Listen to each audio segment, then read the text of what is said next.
The divorce papers were barely dry when I purchased that one-way plane ticket. No hesitation, no looking back over my shoulder, just me, two suitcases, and a completely fresh beginning waiting across the Atlantic Ocean. Everyone kept asking why I'd abandoned everything I'd built. The answer was straightforward enough. There wasn't a single thing left worth staying for. Our marriage had been finished long before the legal documents made it official. She'd ensured that outcome when she started dedicating more hours to Damien than to me. Everybody in our social circle was aware of what was happening. The neighbors whispered, our mutual friends exchanged knowing glances, even her own family members saw it unfolding. But nobody spoke up until it was far too late to matter anymore. The divorce proceedings dragged on for 8 brutal months.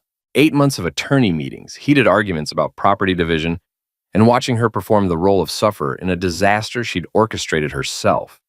When the judge finally put his signature on the final papers, I experienced a sensation of lightness I hadn't felt in years.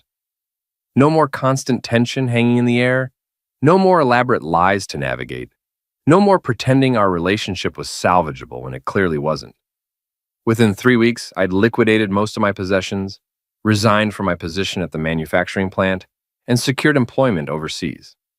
An old buddy from my Navy service days had solid connections in Barcelona. The compensation was reasonable, the cost of living was manageable, and most significantly, it was 5,000 miles removed from the wreckage I was leaving in my rearview mirror. That flight out felt like the most peaceful 12 hours I'd experienced in forever.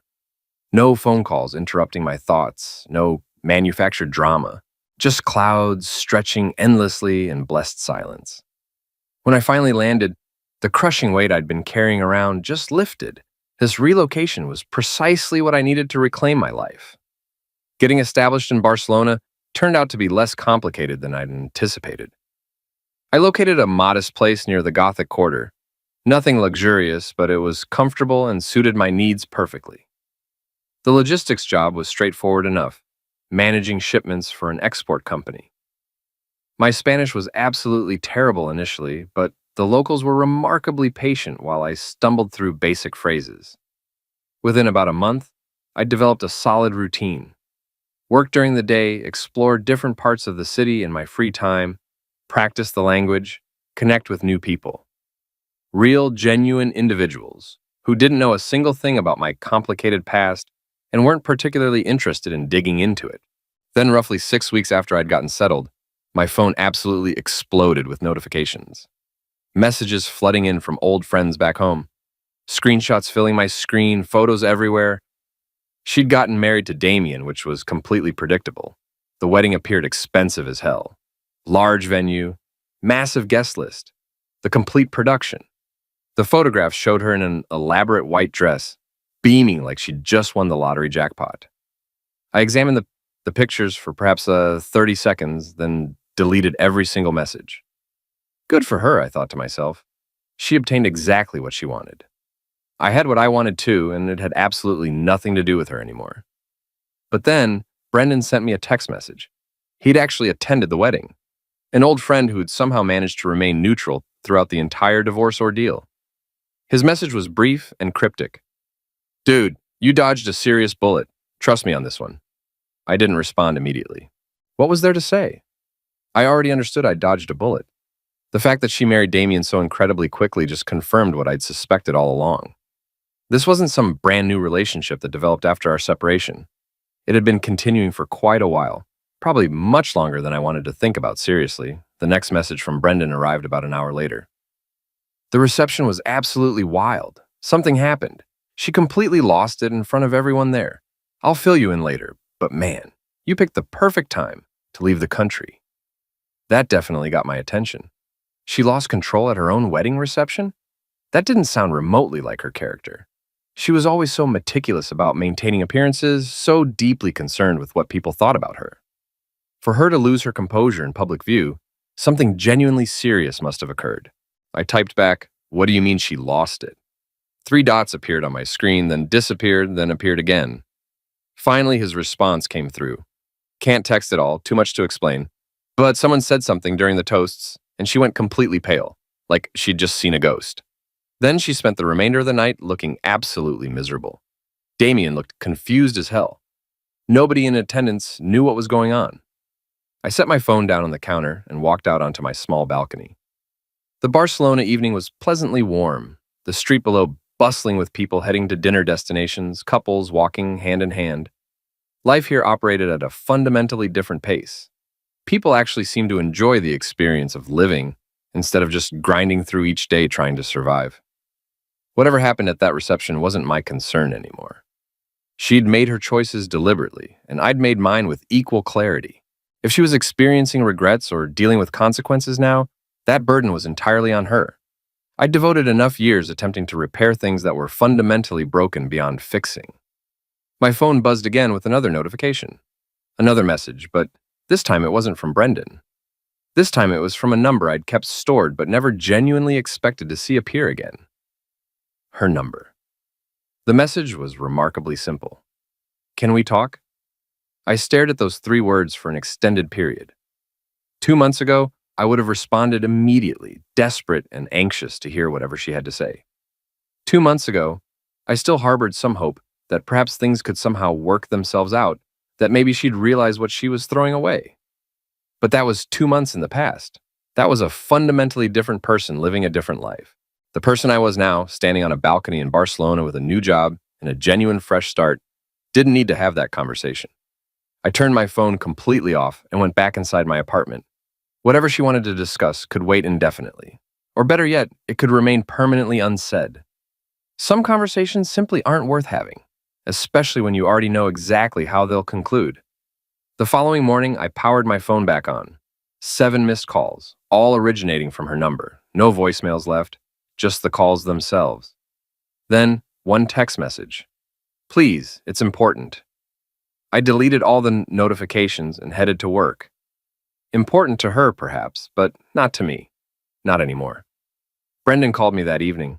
I almost didn't answer the call, but curiosity ultimately won out. You're not going to believe what I witnessed at that reception, he said, completely skipping any standard greeting. I'm telling you, it was like watching a train wreck unfold in slow motion. I poured myself a generous glass of wine and settled down on my couch. All right, I'm listening. So everything was proceeding fine at first. The ceremony itself was pretty typical. Lots of emotional crying from her mom.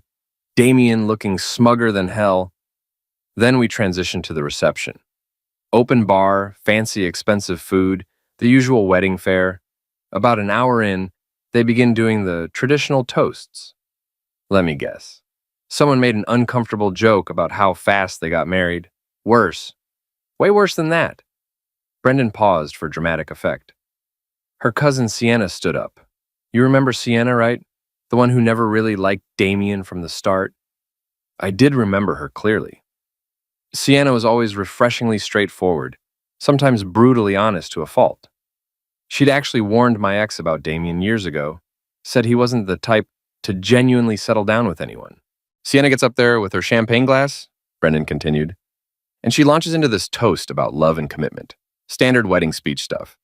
Then she says, and I'm quoting her directly, marriage is about choosing someone every single day, even when it's hard. It's about loyalty when nobody's watching. It's about being honest, even when the truth is uncomfortable. That doesn't sound particularly bad. Wait for it. Then Sienna looks directly at your ex and says, I hope this marriage has all those things because we both know what happens when it doesn't. Then she raised her glass and sat down without another word. I leaned forward in my seat. What did she mean by that specifically? That's exactly what everyone was wondering. But your ex? Man, the color literally drained from her face. She looked like she'd been physically slapped. Damien was confused, kept asking her what that meant. She just kept insisting it was nothing, that Sienna was being overly dramatic. But it wasn't nothing. Definitely wasn't nothing at all. After that particular toast, the entire atmosphere changed dramatically. Your ex barely smiled for the remainder of the night. She kept looking around nervously like she was anticipating someone else to say something similar. People were whispering among themselves, trying to figure out what Sienna was actually talking about. I took a slow sip of wine. And did anyone eventually figure it out? Not at the reception itself. But I talked to Sienna afterward at the hotel bar. She'd consumed a few drinks by then and was more willing to speak openly. Brendan's voice dropped to a lower tone. Apparently, Damien has been seeing someone else. That actually surprised me. Already? They just got married. No, not already. During. While he was still with your ex, before you two even filed the divorce paperwork. Sienna found out about it months ago through a mutual friend. She'd been sitting on that explosive information, waiting to see if Damien would actually go through with the wedding. I leaned back in my chair, processing this revelation.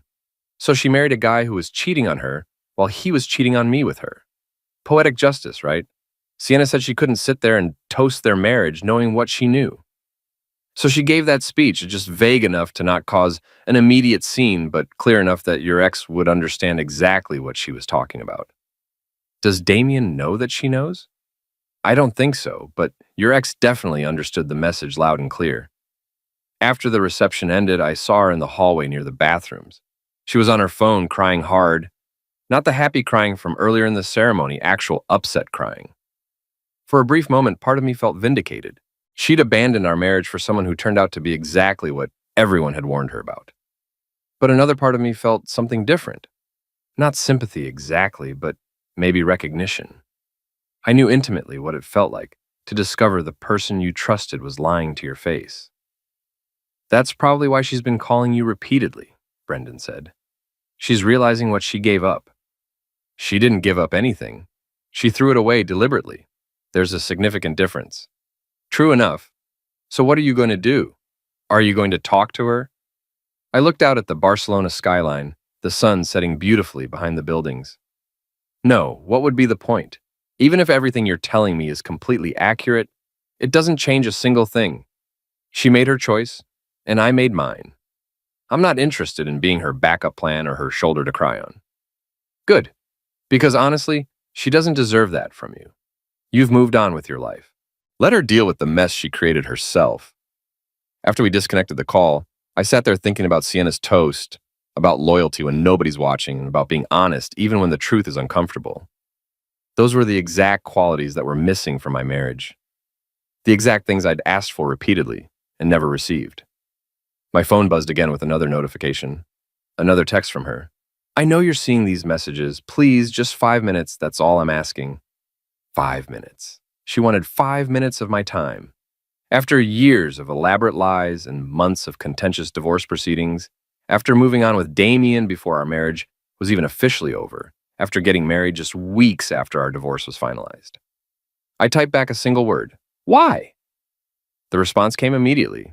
Because I made a mistake, a huge mistake, and I need to talk to someone who actually knows me. I stared at that message. She needed to talk to someone who actually knows her. The irony wasn't lost on me whatsoever. For years, I'd tried desperately to know her, tried to understand what she wanted and what she needed, and every single time she pushed me away, kept secrets, built impenetrable walls between us. Now she wanted to be known, now she wanted understanding. I put my phone on silent mode and went to bed. Whatever crisis she was having, whatever revelation she'd come to at her own wedding reception, it wasn't mine to solve. Not anymore. The next morning, there were 3 more missed calls and 2 more text messages. I deleted them all without bothering to read them. Brendan was absolutely right. I dodged a bullet. And I wasn't about to walk back into the line of fire just because she finally realized what she'd lost. 3 days passed without any contact attempts. Then she tried calling at a time I couldn't easily ignore. It was 2 a.m. Barcelona time, which meant it was early evening back home. I'd been out with some coworkers, just getting back to my apartment, when the phone rang insistently. I was tired, maybe slightly buzzed from sangria, and my guard was down. I answered. Thank God, she breathed out. I thought you were never going to pick up. It's 2 in the morning here. What do you want? I know, I'm sorry. I needed to hear your voice. She sounded exhausted, her words slightly slurred. Had she been drinking? You heard it, now what? Don't be like that, please. I just want to talk. I walked into my apartment and dropped my keys on the counter with a clatter. We don't have anything to talk about. The divorce is final. You're married to Damien now. Congratulations, by the way. Don't. Her voice cracked audibly. Don't do that. Do what? Acknowledge basic facts? You got married 2 weeks ago. I saw the photos. Looked like quite the elaborate event. There was silence on the other end, just her breathing heavily. When she spoke again, her voice was smaller, more vulnerable. How's Barcelona? It's good. Great, actually. Weather's nice, job's solid, people are friendly. I'm settling in well. That's good. I'm glad you're doing okay. I'm doing better than okay. Best decision I've made in years moving here. I wasn't trying to be intentionally cruel, just completely honest. but I could hear the impact of my words in her sharp intake of breath. "I miss talking to you," she said quietly. That's weird to say, considering you're on your honeymoon or just got back from it, right? Yeah, pretty weird. We didn't go on a honeymoon. Damien said we'd do it later, when work slows down for him. I almost laughed out loud. He said that? What's that supposed to mean? Nothing. Not my business anymore. Another long, uncomfortable pause. I could hear music playing in the background on her end. Voices talking and laughing. "Where are you right now?" I asked. "At home. Damien's working late again. He's been working late almost every night since the wedding." I didn't respond to that revelation. The implications were clear enough without me spelling them out. "I keep thinking about what Sienna said at the reception," she continued. "Did anyone tell you about that? I might have heard something about it. She basically accused Damien of cheating on me in front of everyone. Can you believe that?" "Can I? Yeah, actually, I can believe that pretty easily. What's that supposed to mean?" I sat down on my couch, suddenly feeling very tired. "Come on, you're not that naive. You know exactly what it means. Damien left his previous relationship for you. What makes you think he won't do the same thing to you? That was different. We had something genuine, a real connection." "Right, a connection. That's what you told me when I found those texts on your phone. That you'd found a genuine connection with someone who understood you better than I ever could." "Why are you bringing that up now?" "Because you called me, remember? You wanted to talk. So let's talk honestly. Why did you actually call? And don't say it's because you missed talking to me. We both know that's not it." She was quiet for so long, I genuinely thought that she'd hung up. Then, "Do you ever regret it? The divorce?" "No. Not even a little bit? You don't ever think about what we had?" "I think about it sometimes, but not the way you're probably hoping. I think about all the warning signs I ignored, all the times I made excuses for your behavior, and all the chances I gave you to be honest with me. And I'm grateful that chapter is closed permanently." "That's harsh. It's honest. You wanted honesty, right? That's what Sienna's toast was about. Being honest even when it's uncomfortable." "You talked to Sienna?" "I talked to Brendan. He was at your wedding, remember? He told me everything." I could hear her breath quicken noticeably. "What did he tell you? Does it matter? The point is, you made your choice. You chose Damien. You chose to end our marriage. You chose to get remarried less than 2 months after our divorce was finalized. Those were all your decisions." "I thought I was choosing happiness," she said, her voice breaking. "I thought I was choosing someone who would make me feel alive again. And how's that working out for you?" She didn't answer, but I could hear her crying softly. Part of me wanted to feel bad for her, but I couldn't. This was the direct consequence of her actions. This was the result of the choices she made. "I should go," I said. "It's late here, and this conversation isn't going anywhere productive." "Wait, please, can I ask you something?" "What? Do you hate me?" I thought about it carefully. Did I hate her? I used to. For months after discovering the affair, I'd felt nothing but anger and betrayal consuming me. But somewhere between filing for divorce and landing in Barcelona, that hate had evaporated completely. What replaced it was something closer to indifference. "No," I said finally. "I don't hate you. I don't really feel anything about you anymore. And honestly, that's so much better." She sobbed then, a genuine cry that might have broken me 6 months ago, but now it just made me tired. "I have to go and I said. "Don't call this number again. There's nothing left to say. Please, don't hang up. I ended the call and immediately blocked her number. Then I blocked her on every social media platform I could think of. Clean break. No more looking back. My phone buzzed one more time. A text from Brendan. "Did she call you?" "Yeah, I handled it." "Good, man. She doesn't deserve your time." He was absolutely right. She didn't. And I wasn't going to give her any more of it. 2 weeks went by without any contact whatsoever. I'd settled into a comfortable rhythm in Barcelona. Mornings at the logistics office handling shipments, afternoons exploring different neighborhoods, evenings learning Spanish with a group of expats and locals at a cafe near my apartment. Life felt normal again, like I was finally breathing after being underwater for years. Then Sienna reached out directly. The message came through LinkedIn of all places. "Hey, I know this is random, but I think we need to talk. It's about your ex. Can I call you?" I stared at the message for several minutes. Sienna and I had always gotten along, but we'd never been particularly close. The fact she was reaching out directly meant something significant had happened. I sent her my number. She called within 5 minutes. "Thanks for answering," she said. I wasn't sure if you'd want to hear from anyone connected to that situation. Depends on what you have to say. Fair enough. I'll get straight to it. My toast at the wedding, the one everyone's been talking about. There's more to that story than anyone knows. Brendan told me Damien was cheating. That's what you were hinting at, right? That's part of it, but there's more. She took a breath. About 4 months ago, I was at a restaurant downtown with some friends. I saw Damien there with a woman. Not your ex, someone else entirely. They were sitting in a corner booth, very cozy, very intimate. I thought maybe it was a work thing initially. But then, he kissed her. Not a friendly kiss. A genuine, romantic kiss. Before or after he got engaged to my ex? After. They'd already set the wedding date.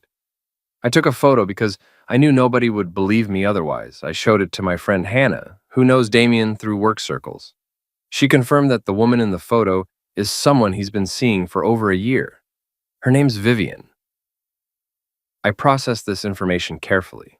So he was with Vivian while he was having an affair with my ex-wife, who was still married to me. That's impressive levels of deception.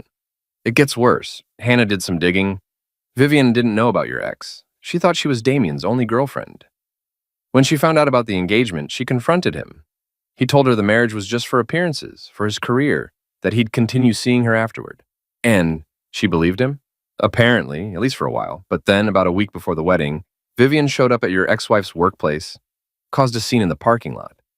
Your ex convinced herself that Vivian was just some delusional woman with a crush on Damien. She chose to believe his version of events. I walked to my balcony, looking out at the evening traffic below. That's what you meant in your toast? About being honest even when the truth is uncomfortable? Exactly. I couldn't sit there and toast their marriage knowing what I knew. I wanted to tell her outright, show her the photos, but Hannah convinced me not to. She said it wasn't my place, that it would just make me look like the bad guy. So I gave that toast instead, vague enough to not cause immediate drama, but clear enough that she'd understand I knew something. Did it work? She called me the next day, demanding to know what I meant. I told her everything and showed her the photos, gave her Hannah's contact information so she could verify it herself. At first, she didn't believe me, said I was jealous that I'd always had a problem with Damien. But then I sent her Vivian's Instagram account. Let me guess, lots of photos with Damien. Bingo, photos from dates, trips, restaurants, all time-stamped, all taken during the time Damien was supposedly committed to your ex. She couldn't deny it anymore. That's why she's been calling me, I said, the pieces falling into place. She realized she destroyed her marriage for someone who's doing the same thing to her. Pretty much. And from what I'm hearing, it's getting worse. Damien hasn't stopped seeing Vivian. If anything, he's gotten bolder about it. He's barely home. When he is home, they fight constantly. Your ex reached out to a few people asking if they knew good divorce attorneys. I almost laughed. They've been married for, 3 weeks? 20 days, but who's counting? Sienna paused. Look, I know you've moved on. Brendan told me you're in Spain now, doing well. I'm not telling you this because I think you should get involved or feel bad for her.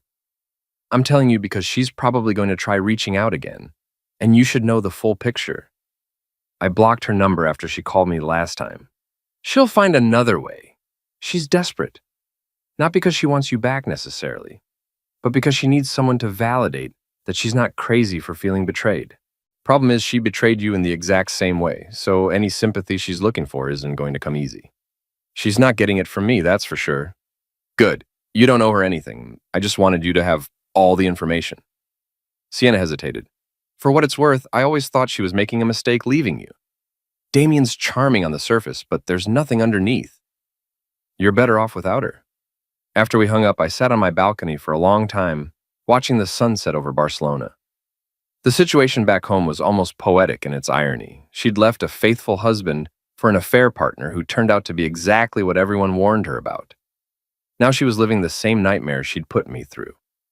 My phone buzzed. An email from an address I didn't recognize. I know you blocked me. I don't blame you. But please, I need to ask you something. How did you know? How did you know I was lying before I even admitted it? How did you stay so calm when you found out? I'm going through something similar now, and I don't know how to handle it. I read the email twice. She wanted advice. She wanted me to help her navigate the pain of being cheated on by the person she'd cheated with. The audacity was almost impressive. I typed out a response. You handle it the same way I did. You accept that you can't control other people's choices. You acknowledge that the person you trusted broke that trust. You stop making excuses for them, and then you move on. The difference is, I have sympathy for my situation because I didn't create it. You created yours. Good luck figuring it out. I hit send before I could second guess myself. Then I blocked that email address too. Brendan texted me an hour later. Heard Sienna filled you in. Wild situation, right? Understatement of the year. She's asking people about you, wanting to know how you're doing, if you're seeing anyone, if you ever talk about her. Tell anyone who asks that I'm doing great and I never think about her, because it's true. Will do. By the way, there's a pool going around about how long their marriage lasts. I've got money on 3 months. That's generous. I'd give it 6 weeks. The next morning, I woke up to another email from a different address. Just one line. Did you ever love me? I deleted it without responding. The answer didn't matter anymore. What I felt back then was for a person who either never existed or stopped existing long before I realized it. That person was gone, replaced by someone I didn't recognize and had no interest in knowing. Barcelona was teaching me something important. Sometimes the best way to win is to stop playing the game entirely. She could keep reaching out, keep trying to engage me, keep looking for closure or validation or whatever it was she needed. But I wasn't participating anymore. I had my own life now, and it was exactly what I needed it to be.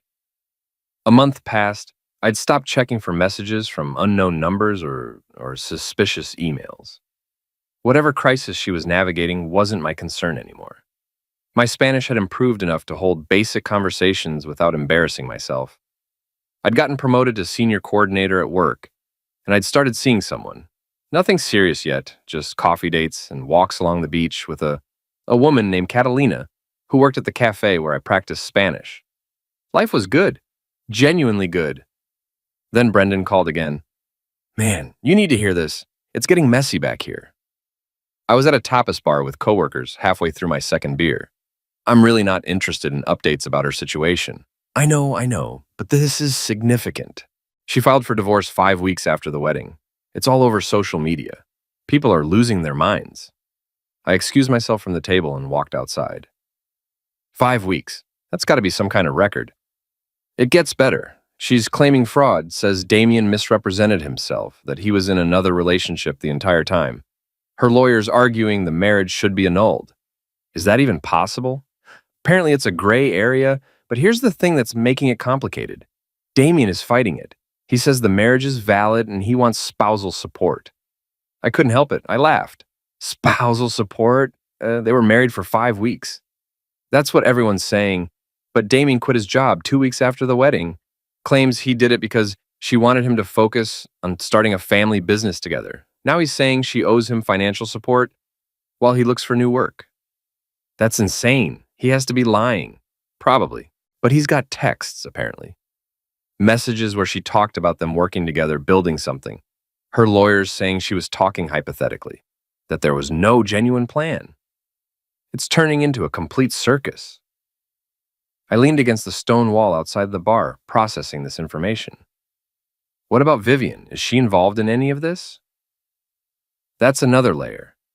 Vivian showed up at the courthouse during one of the preliminary hearings, started yelling at Damien in the hallway.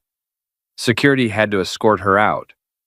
Turns out he'd promised her that once the divorce went through, he'd marry her instead. He's running the same playbook on everyone. Exactly. And now all 3 women are comparing notes. Your ex, Vivian, and apparently there's a 4th woman who came forward last week, someone Damien was seeing before he even met your ex. They're all talking to each other, sharing evidence, building a timeline. It's like watching a documentary unfold in real time. I shook my head. That's karma working overtime? No kidding. Anyway, the reason I'm calling is because your name came up in the legal proceedings. Damien's lawyer's trying to argue that your ex has a pattern of failed relationships, and that's why their marriage fell apart. They're saying she sabotaged it because she couldn't handle commitment. That's rich, considering she's the one who ended our marriage. Right, but they're twisting it, saying you moved to another country to escape, that the divorce was contentious, that she has emotional issues. Her lawyer needs you to provide a statement. Just basic facts about the divorce, nothing dramatic. Would you be willing to do that? I thought about it. On one hand, I wanted nothing to do with this mess. On the other hand, Damien was trying to manipulate the narrative, and I had no problem setting the record straight. Send me the information. I'll provide a statement, but make it clear I'm doing this to prevent Damien from lying, not to help her. Understood. I'll pass that along. After we hung up, I went back inside. My coworkers asked if everything was okay. I told them it was just some legal paperwork from my old life. Nothing important. Catalina caught my eye from across the room and smiled. That smile reminded me why I'd left in the first place. To find something genuine, something uncomplicated. 2 days later, I received an email from a law firm. The statement they needed was straightforward. Timeline of the marriage, when I discovered the affair, whether the divorce was contested. I filled it out honestly, attached copies of the divorce decree, and sent it back. Done. But that evening, another email came through. This one wasn't from a lawyer. Thank you for sending that statement.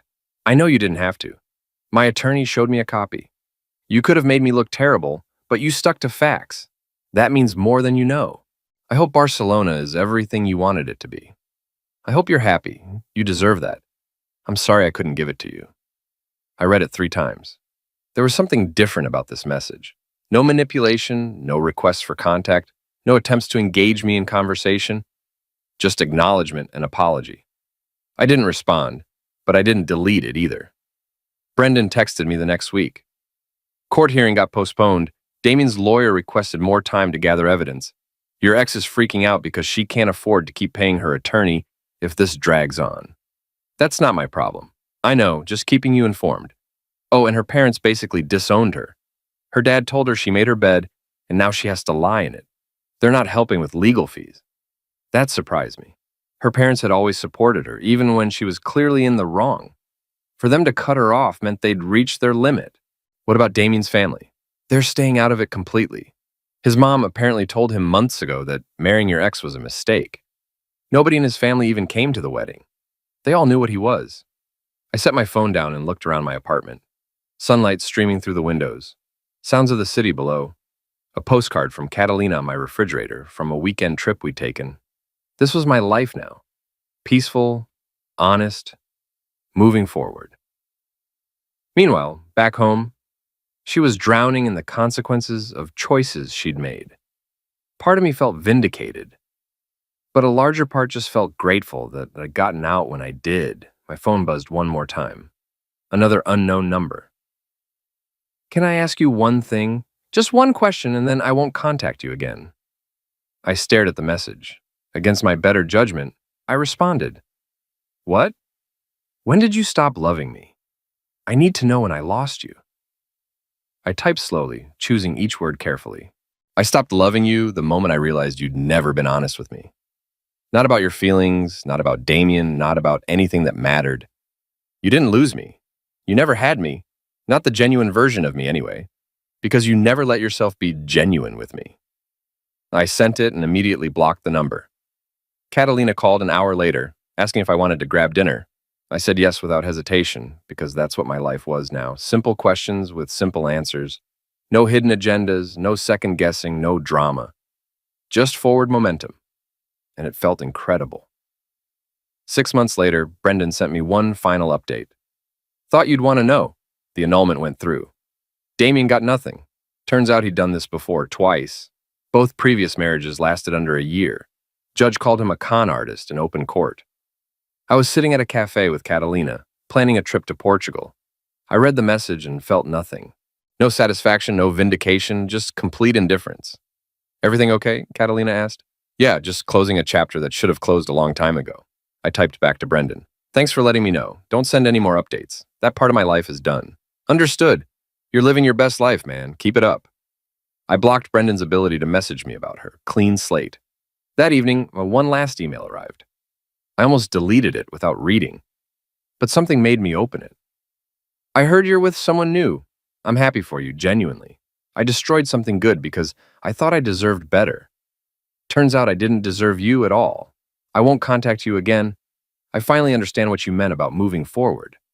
Thank you for showing me what integrity looks like, even when I didn't appreciate it. I hope she knows how lucky she is. I showed Catalina the message.